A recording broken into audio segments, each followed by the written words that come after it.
আসসালামু আলাইকুম। আজকে আমি নুডলস রান্না করব। তাই ফার্স্টে পেঁয়াজ ভেজে নিয়ে একটা ডিম দিয়ে দিলাম।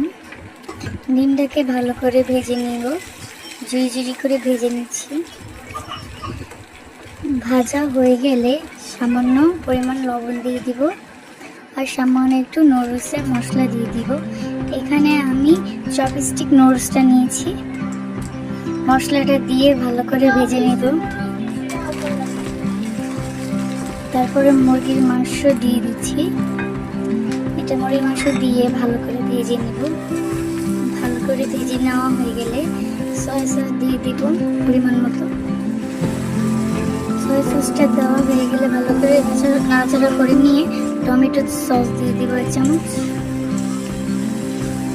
তারপরে নুডলস দিয়ে দিব। নুডলসটা দেওয়ার পরে আমি পানিটা দিয়ে দিলাম। ভালো করে রান্না করে নিচ্ছি। সিদ্ধ হয়ে গেছে, রান্নাটাও হয়ে গেল। এখানে উঠিয়ে নিলাম। এই যে লুক।